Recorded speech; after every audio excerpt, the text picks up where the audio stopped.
ومن الناس من يجادل في الله بغير علم ولا هدى ولا كتاب منير ثاني عطفه ليضل عن سبيل الله له في الدنيا خزي ونذيقه يوم القيامة عذاب الحريق۔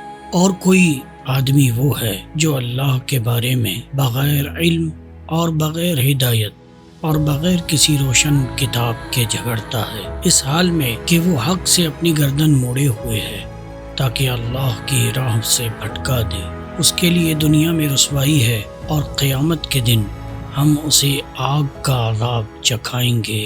اس آیت مبارکہ میں ملحدین کے اسلوب کی بہترین عکاسی کی گئی ہے، بغیر کسی دلیل کے انکار حق، اور دوسری مہربانی یہ کہ اپنے بلا دلیل دعوے کو تسلیم کروانا اور پھر دیگر لوگوں کو اس پر مجبور کرنا۔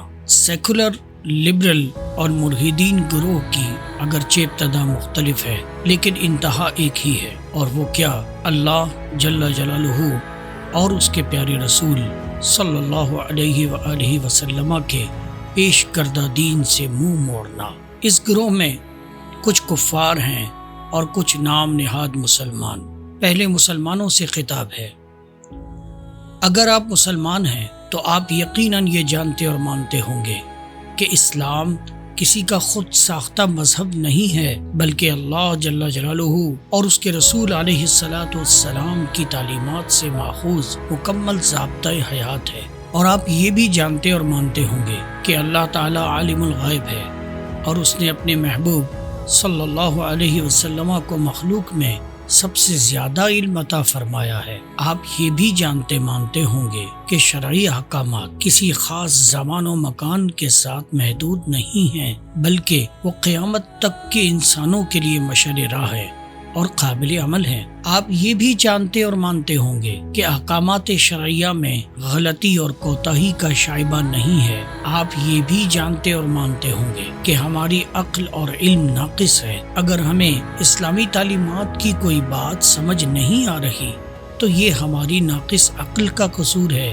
یہ تمام باتیں جن کا ذکر ہم نے کیا آپ مانتے ہیں، پھر بھی آپ کو اسلام کے علاوہ دیگر نظریات بھاتے ہیں اور یہ کہتے پھرتے ہیں کہ لبرلزم اور سیکولرزم بہترین نظام حیات ہیں۔ سوائے تعجب کہ ہم کیا کہہ سکتے ہیں؟ اور اگر میرے مخاطب غیر مسلم ہیں تو ملحدین کی تبلیغ کا سارا دار و مدار صرف اور صرف کچھ بھی نہیں پر ہے۔ ان کی تبلیغ کی مثال اس طرح ہے کہ ایک کمرہ امتحان ہے اور سب کے سامنے ایک پرچہ ہے جس کو حل کرنے کے لیے کتابیں کھول دی گئی ہیں۔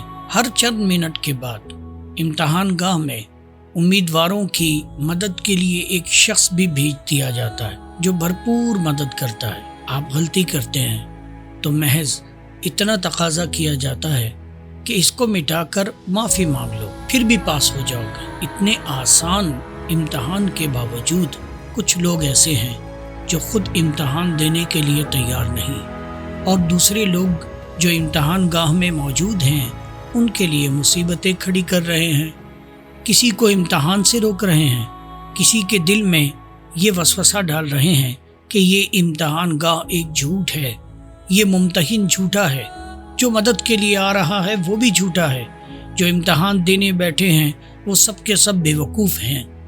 حقیقت میں تم کچھ بھی نہیں کر رہے اور ہمارے پاس آ جاؤ، ہمارے پاس بھی کچھ نہیں ہے۔ یعنی ملحدین دیگر لوگوں کو اسلام سے روک رہے ہیں حالانکہ ان کے پاس بھی کچھ نہیں ہے، تو صبح سے شام تک اتنی مشقت اٹھاتے ہیں صرف کچھ بھی نہیں کی تبلیغ کے لیے۔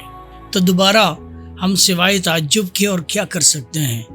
اللہ تبارک و تعالی انہیں عقل سلیم اور دین کی صحیح سمجھ بوجھ عطا فرمائے، آمین۔